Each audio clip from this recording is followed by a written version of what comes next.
Hello, welcome back. आणि आपण आत्ता बनवतोय गुळांबा. आणि मी त्याची सगळी प्रिपरेशन करून घेतलेली आहे आणि कढईमध्ये तेलही तापायला ठेवलेलं आहे. सो तेल गरम झालेलं आहे.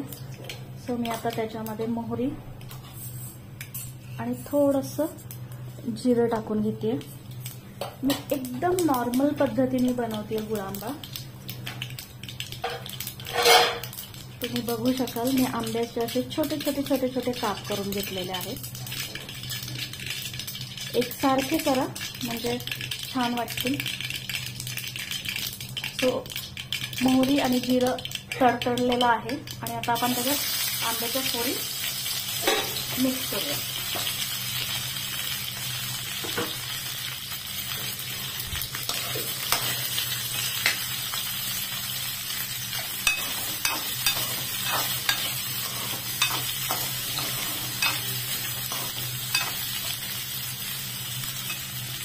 मस्त दिसतंय. आता ह्याच्यामध्ये ना थोडंसं मीठ टाकायचं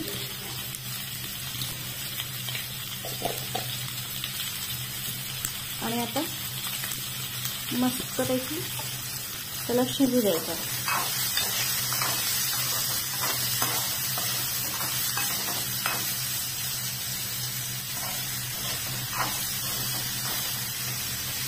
आता आपण ह्याच्यावर ठेवूया थोडा वेळ झाकण आणि त्याला शिजू देऊया. थोडंसं नरम होऊ देऊया. बाकीची प्रिपरेशन पण माझी झालेली आहे. सो मी इथे गुळही काढून घेतलेला आहे. आता आपल्याला ह्याच्यामध्ये जरा आंब्याच्या फोडी नरम झाल्या की आपण त्याच्यात गुळ घालून घेणार आहोत. आणि आता तुम्ही बघू शकता कैरी आपली शिजत आलेली आहे. आता मी थोडीशी हळद घालते त्याच्यामध्ये, थोडीशी धने जिऱ्याची पूड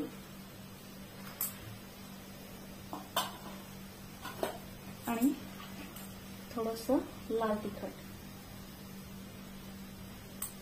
आणि आता आपण गूळ टाकून घेऊयात. आधी थोडा घालूयात, जसा लागेल त्याप्रमाणे अजून एक्स्ट्रा टाकूयात आपण. आता एवढा गूळ काय होणार नाहीये, आपल्याला तसा टाकावा लागणारच आहे. मी त्या पद्धतीने घेतलेलाच होता गूळ. सो आपण टाकून घेऊया. त्याच्यामध्ये थोडंसं पाणी टाकायचं.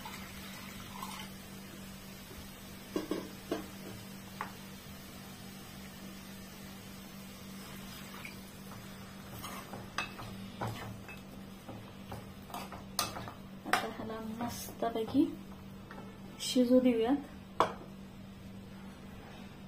आणि मग तुम्हाला दाखवते कसं झालंय तो. आणि तुम्ही बघू शकता आता आपला गुळांबा तयार झालेला आहे आणि किती सुंदर कलर आलेला आहे तुम्ही बघू शकता. आणि टेस्टला पण खूप अप्रतिम झालेला आहे. आणि अशाच नवीन नवीन रेसिपीजसाठी चॅनलला नक्की सबस्क्राईब करा, लाईक शेअर करा आणि पुन्हा आपण भेटूया नवीन रेसिपी सोबत नवीन व्हिडिओमध्ये. Thank you for watching. बाय.